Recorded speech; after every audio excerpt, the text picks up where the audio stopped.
其实去国外念研究所一直是我人生中一个想要完成的清单之一。我其实对经济一点兴趣都没有，这是为考试而念书，为考试而念书，念完就忘记这样。所以我就觉得说视觉特效跟动画，我好像对视觉特效再有兴趣一点，觉得说一些爆破啊、烟雾啊。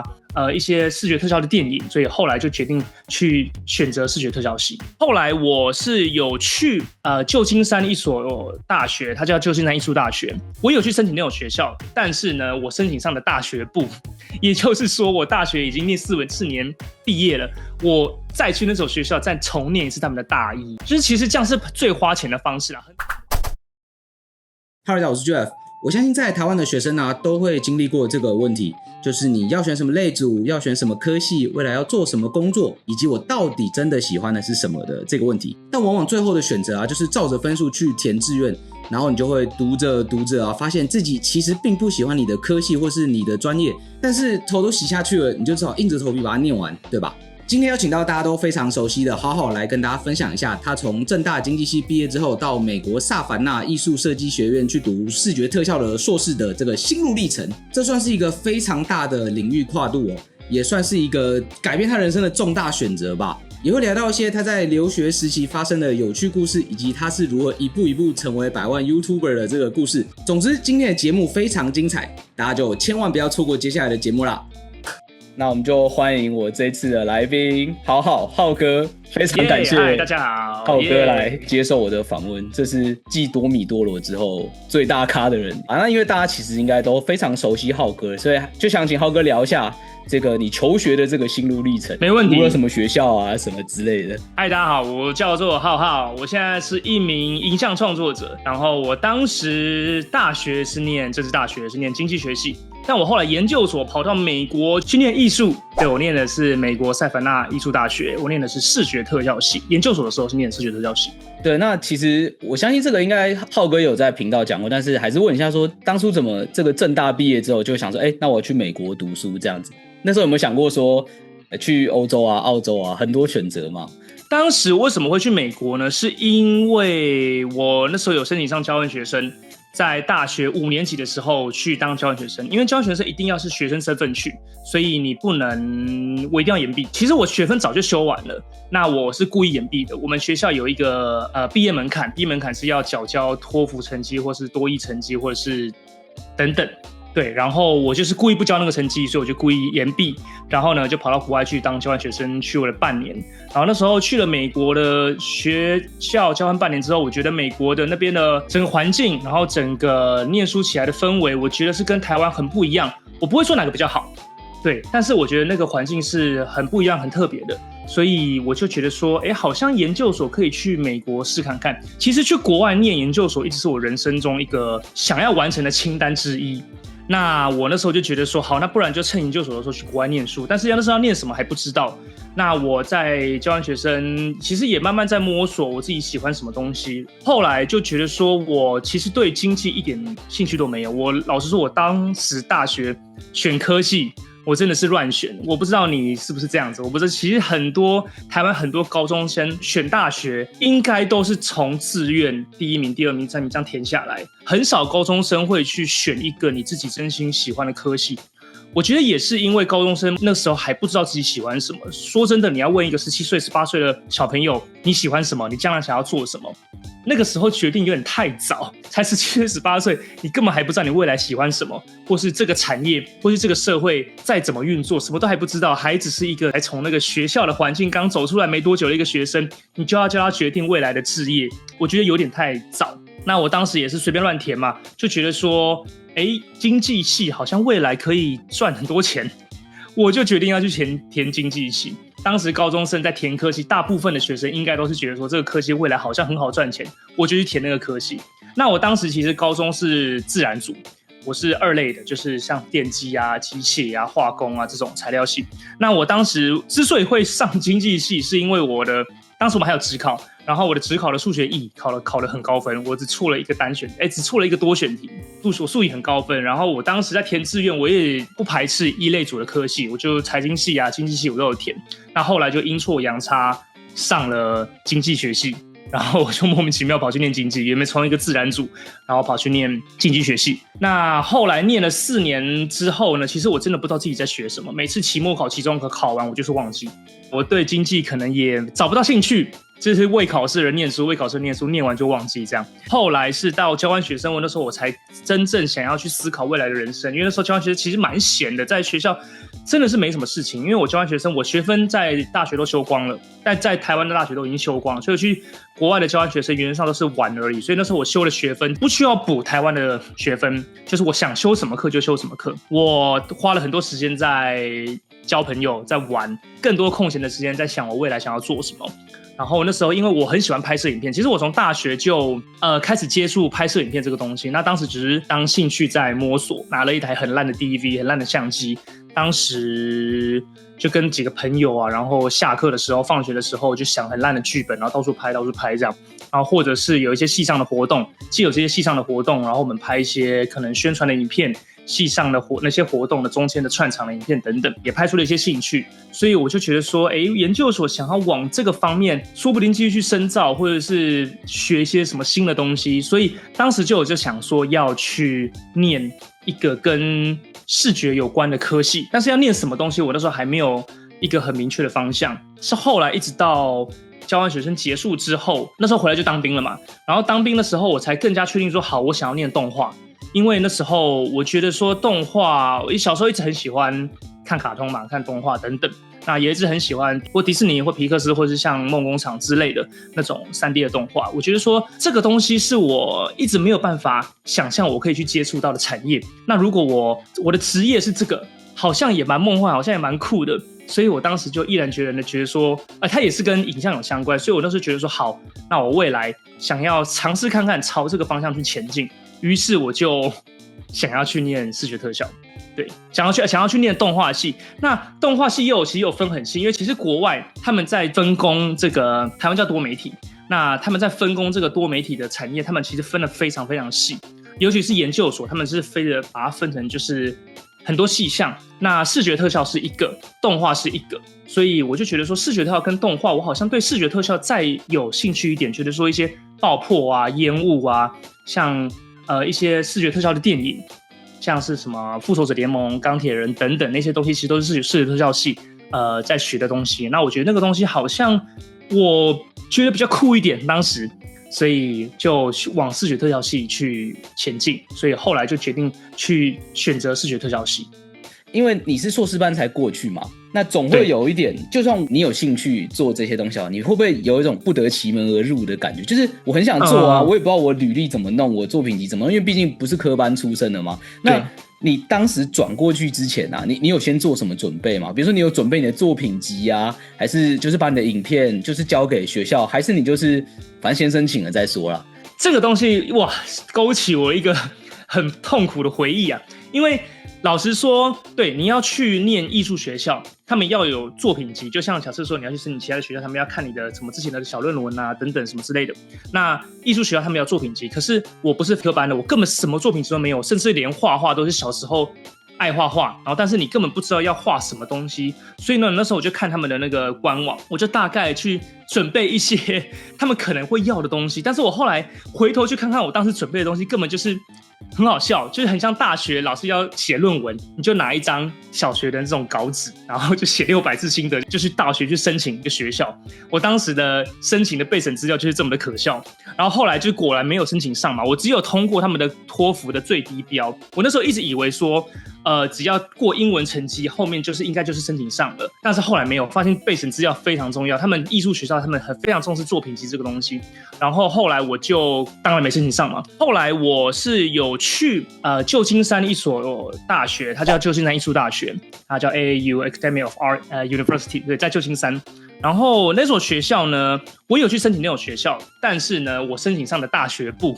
也就是说我大学已经念4年毕业了，我再去那所学校再重念一次他们的大一。那我就是借由那大一的那1年，其实有念半年而已，我念了那半年，就是迅速累积自己的作品集。就是其实这样是最花钱的方式啦。很多人其实在台湾是去一些艺术学校的补习班，在那些补习班呢去累积自己的作品集，不管是念电脑动画，然后或者是画画，或者是等等，他们会有一套补习班的系统帮你去准备艺术学校的作品集。但我当时就觉得说，还不如先出国去看看，然后边学这些东西，然后边学语文。当时是这样想，当时就用一个23岁、24岁已经非常超龄的一个年龄去念他们的大一。当时的就是学的电脑动画、素描、学画分镜等等，就是等于是花了半年的时间去学的这些非常基础的东西。他们等于是他们科班生在大一学的东西，我到研究所，等于是我还没念研究所之前，我都已经23、24岁了，我才去学这些东西。然后我学完半年之后呢，我就去用这半年的成绩的作品集，我再去申请一次原本想要去念那所学校，然后我同时也去申请当时在美国旧金山大学的那所学校的研究所。那研究所申请上了，然后另外那所学校呢也申请上了，就是我后来念的萨凡纳艺术大学的研究所也申请上了。那我后来就毅然决然的转学，因为我觉得我比较喜欢我后来念的那所学校，我比较喜欢他们的环境，然后也比较喜欢他们教的东西。对，让我后来就转学过去了。所以我等于是在中间我花了半年的时间去累积自己的作品集，就是前前后后大概花了半年的时间学完这些东西，然后我再直接去那边念他们的研究所1年级。但是因为他们那所学校他们是 porter 制，所以他们不用9月就入学，我是春季班入学的，所以我是3月的时候进入他们学校。对，然后是从春季班开始念，因为大部分的学校都是9月开始入学嘛，就是秋季班，然后1年招生一次，但是他们每一个 quarter 都可以进去，所以我是3月春季班进去那所学校，然后开始我的研究所的路程。下一个问题，我其实是想要问说，当时你去美国做这件事情，包含从大一开始读，再转学念研究所，这件事情你父母有没有反对？但是呢，在问这一题，在请你回答之前，我想要先分享我自己的经验。我就是在台大念工程学系，然后我就跑去美国继续念工程学系嘛。然后毕业之后就在美国当了一阵子工程师，然后回台湾，就是听起来就是一个非常 boring 的人生。但其实我当时最一开始要去美国读书的时候，并不是这样，是因为我以前在大学的时候，我就是有在玩摄影，我有在拍东西，然后我也有就像你说的，有帮系上拍活动啊什么什么东西。那时候我就觉得我对这个东西很有兴趣。那我其实对于我原本 engineering 的东西，我就觉得还好而已，不讨厌而已。然后那时候我也有想要出国留学，那我就跟我爸说，我已经查到了，我可以去念电影系啊，我可以去念 filming 啊，我可以去念视觉艺术 visual art 那些东西。然后我爸就跟我说，不行，你一定要去念 engineering 的硕士，不然我是不会给你钱的。然后因为他觉得，因为我爸年轻的时候有当过摄影师，然后他那时候就是刚好是底片变成数位相机那个年代，然后他跟的那个 studio 就倒了，然后他可能就有一个阴影，他就觉得说不行，你这样一定会就是吃加波涛咯这样。所以当时怕你饿啊。对，所以当时我去美国这件事情的时候，我爸就是踩得很死，就是说不行，你不去念 engineering 的话，那我是不会给你钱的，我就是反对你去做这个东西。就算你不去念研究所，你在台湾你要继续走这一行，他也反对就对了。所以我就想要问一下说，当时你的父母有反对吗？毕竟这都是一个开销嘛。像当时后来的结果就是我跟我爸说，好，那你就当我跟你借500万，然后我赚到钱之后我会还你。但是他还是说，就算你要还我，你还是不行去读 filming 那些东西，你就是做工程师赚钱还我这样。那我就好奇，当时你家人的态度是怎么样？其实我家人态度，我一直觉得他们不会去干涉我任何事情。其实我爸妈算是一个从我高中之后，他们就不太管我想要做什么。对，我觉得他们算就是等于是国中之前，在15岁之前，他们算是管得蛮严格的。他们会等于是引导我去走到一条当时该走的路。但是上了高中之后，我要选择什么类组，1类组、2类组、3类组，我要选择什么大学，他们其实都不过问，他们就支持。他们说，你要念什么？OK 啊，去啊，这样。你想要干嘛就干嘛，你想要玩摄影就去玩摄影，你要去拍照就拍照。其实他们真的都没有太干涉我未来，等于是高1之后，他们就没有太干涉我想要做什么事情。对，应该是只要不要学坏就好。所以我当时在跟他们讲说，我想要去国外念书，想要念什么，他们完全不阻止。但是他们只会觉得说，哎，你想清楚了吗？你真的想要念这个东西吗？因为他们也知道说，哎，我也知道说，念这个东西念下去就是几百万，就是没了。因为在国外念书，真的就是一年100多万、200万跑不掉，年不到200万了，100多万。所以2年念下来、3年念下来，可能就300-400万的金额，加上飞机啊、吃饭啊等等。所以他们只觉得跟我说，你要想清楚，你要自己做什么。那我自己也跟他们讲说，好，其实我已经想很久了，但是我不确定念完会不会把这些钱赚回来，但至少我觉得我不后悔，我人生有做过这样的决定。我觉得这是我想了好几年，也不是好几年来，1-2年、2-3年，在这个阶段我最想要做的事情。所以他们那时候算是蛮支持的，所以其实我一直都还蛮感谢我爸妈，当时并没有反对，而且甚至也给我经营上的帮助。这样，但我后来那些钱都有还给他们了。因为你现在的职业应该比原本想象中的还要赚得多吧？哎，对，对，因为我其实真的没有想到，因为当时很可怕是，其实那时候我去念视觉特效，我都已经决定了，然后学校的 offer 也都拿到了，要准备出国之前呢，老实说，出国念书这件事情对我妈来说是一个，她算是一个她痛苦的回忆吗？因为我等于是我的大舅舅，我妈的哥哥。也是当时研究所去国外念书，我妈的哥哥就是我大舅舅，他是等于是当时的念书非常厉害，然后就念什么 UCLA 啊、双硕士啊等等，就是出国了，然后就一路在美国念书工作，然后就在那边定居。我妈那时候有偷偷跟我讲说，她好像觉得她少了一个哥哥的感觉，就她觉得她哥哥去国外念书，我就觉得说，哎，高中大学大家还玩在一起，怎么去了研究所之后，哥哥就再也没有回来了。就很少，其实1-2年回来一次，然后他就那时候偷偷跟我讲说，他觉得自己好像少了一个哥哥，所以那时候他觉得自己一个大儿子要去念书了，他又好像勾起他当时那个就觉得会少了一个家人的感觉，所以那时候我妈有劝我一下说，哎，你真的要去国外念书吗？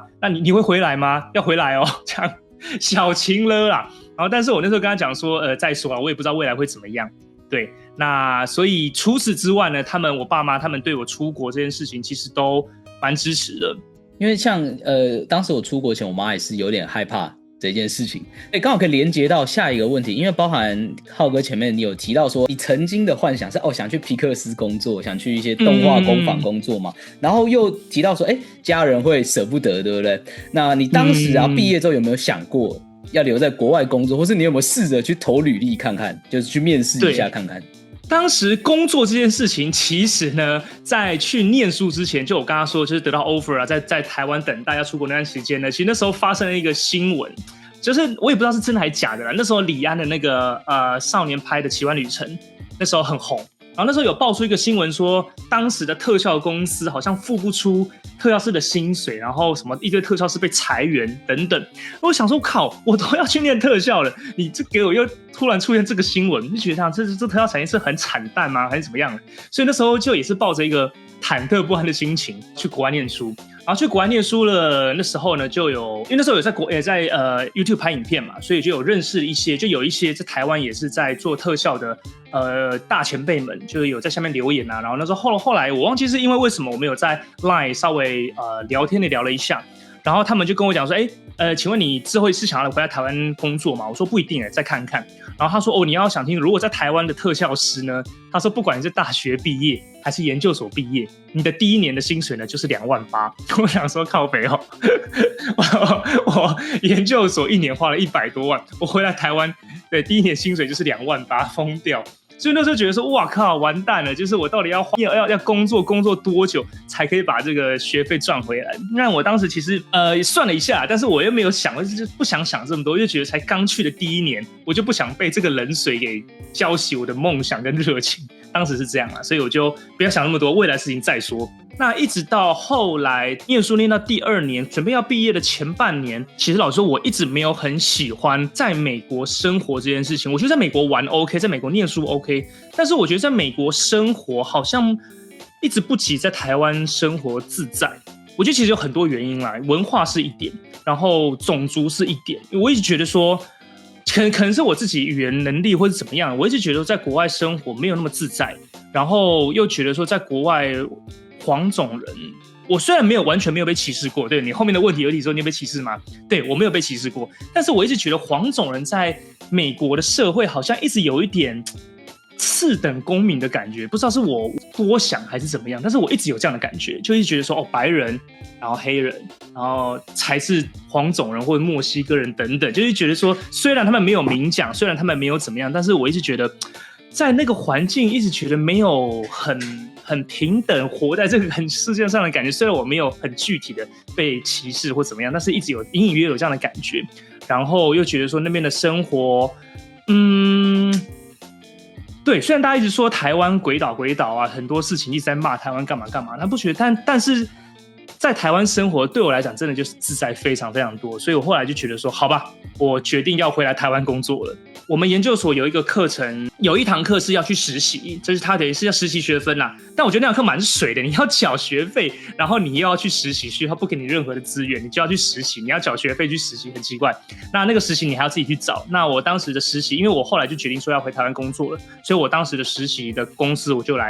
在台湾找动画公司去实习。然后我那时候就是毛遂自荐啊，去一些各大的动画公司或是特效公司去投履历这样。当时我去投了梦想动画，这个动画公司目前在台湾算是数一数二的知名的大动画公司。当时其实他们没有征实习生的企划，那我是自己去毛遂自荐，我去投履历说，请问你们在征实习生吗？然后他们那时候老板才觉得说，他们同时有接到2-3个实习生的这种毛遂自荐的信件，然后他们才开了第一届他们实习生的企划的 program， 所以我等于是他们的公司的第一届实习生。然后当时我就在台湾找实习之后呢，我后来就决定要在台湾工作。后来会选择当 YouTuber 是因为也刚好是那个暑假回来台湾实习的那个暑假，是我毕业前的那个暑假，我刚好接到我人生中第一个业配。我是2016年的3月毕业的，然后在2015年的暑假的7-8月，那时候回台湾实习，同时我也接到人生中第一个业配。然后第一个业配上线之后呢，我的等于是在学校的最后一个学期，我就陆陆续续接到很多业配的邀约啊，或是商案的邀约。说到业配，采访浩哥怎么能没有业配呢？今天要来介绍一个非常实用的产品哦。桌上塞满充电线，到处抢插座。出门还在用又大又重的原厂充电器吗？出门在外充电要够快、够强，还要够轻。大通 UCP165CP 氮化镓快充组，一颗就能搞定所有装置哦。双 USB-C 加上 USB-A 3孔同步快充，单孔最高支援140瓦，总输出高达165瓦就算是电竞笔电这种高耗能装置，30分钟就能充到60%，不用再带原厂笨重的变压器，解放你的肩膀负担。再来这个超级重要智慧调节电流设计。我自己平常会充手机、手表、蓝牙耳机和平板，它能够同时多装置快充，并根据装置状态自动调整，快充不伤机，而且还可以保护电池寿命哦。采用氮化镓科技，比笔电原厂充电器体积小50%，重量只有235克，收纳不占空间。安全也是全方位，6大保护机制 ，UL94V0 防火等级 ，ESMI 安规认证，3600万产品责任险，登录官网还会再享3年保固哦。旅游出差我只带这颗，又快又安全又轻。大通165瓦的快充头就是你所有装置的充电解方。那在毕业的那个时候呢，我才想说，我说不定可以靠这些商案过活，说不定我可以选择不是去动画公司上班，而是选择当 YouTuber。因为当时当 YouTuber 是一个10年前来讲，还是算是一个非常新颖的职业，还没有多少人意识到原来可以靠拍影片赚钱，所以我才那时候才毅然决然的觉得说，好吧，好像可以开始接业配。然后我也跟我的指导教授讲这件事情，因为我们当时要毕业要有一个很大的报告，我忘记那叫什么，一个很大的一个专案报告，你要把你研究所的毕业专题报告出来，然后你要跟教授讲说你未来想要做什么，你的未来的你这近期这5年来的规划是什么，然后教授会针对你的这些规划再看你的作品集，他觉得这个作品有没有资格去达成你的目标，然后再决定要不要让你毕业。那当时我跟他们讲说，我的目标是想要做一名网络影像创作者，所以呢，我认为当时教授他们的毕业门槛有把我设比较低一点，因为他们知道说你不是要进皮克斯，你不是要进迪士尼，你不是要进一些动画公司当特效师、当动画师，你是想要当一个影像创作者，所以他们会比较着重在你的内容，而不是在技术层面。所以我当时其实还蛮感谢我的教授，是蛮体谅我当时的想法，然后更理解我的想法，让我当时那个作品可以成功毕业。就像刚刚有提到，就本来啦，下一题是要问这个种族歧视的经验，但是刚刚浩哥也说了，其实比较少。那我就换一个问法好了，因为像我以前是在 UCSD 念机械工程啊，所以我们这个系就非常的无聊。相信浩哥应该也会了解，我们这种 engineering 系大概就是6-7成是华人，然后剩下都是印度人这样子。所以那时候刚开始去念的时候，就是反正上课老师用英文上，下课都在讲中文，这样一群一群的嘛。对，我也是。哦，所以我原本想问说，你们那边也是这样子吗？就是大部分都是华人跟印度人吗？还是其实就是你会有感觉说，哦，台湾人比较孤单一点，比较孤立一点，就是上课可能分组啊，没有人要跟你一组，或者是就是也不要说没有人跟你一组啦，就是说比较 diversity 比较高一点嘛。对，虽然 diversity 比较高，所有种族都有，因为我们当时我们班上10出头个人而已，有点忘了，但大概1/3是中国人，全班只有我一个台湾人，莫名其妙。但是其他科系有台湾人，但是我那个科系只有我一个台湾人，大部分是中国，1/3中国人，1/3是印度人，1/3是美国人。对，我们那班的欧洲人没有，我们那没有欧洲人。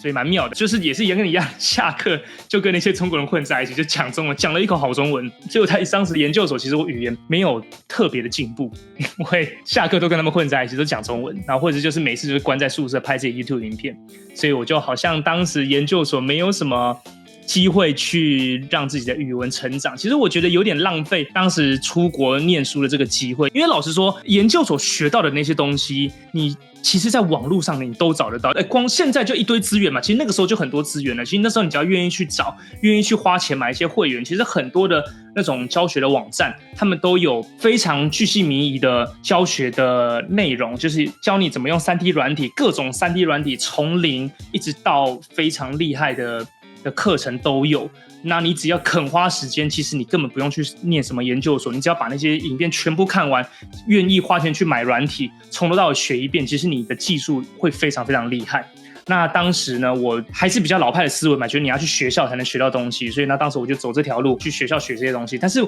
我在学校几乎大部分的时间也是在学校的系馆，然后呢再看那些教学影片，就很好笑。反正我当时就花了很多时间在看教学影片，在做作业，在拍自己 YouTube 影片，我反而没有什么时间去外面跟同学 hang out， 或者去玩，或者去交一些其他国家的朋友，就是有点浪费出国的留学的这个机会啦，所以觉得蛮可惜的。但我那时候一直觉得说，交换学生的时候已经玩够多了，交换学生反而都是我一直在玩，一直在交朋友，一直在认识各种人。那我当时觉得说，因为交换学生就是只是把它当玩票性质嘛。那研究所我觉得说，学费花这么多钱了，那我一定要专心念书。但其实我觉得有一点方向有点错了，因为你花这么多钱，就是为了要体验那个文化，为了要去国外念书。那我反而一直在做可以在台湾做的事情，觉得有点可惜。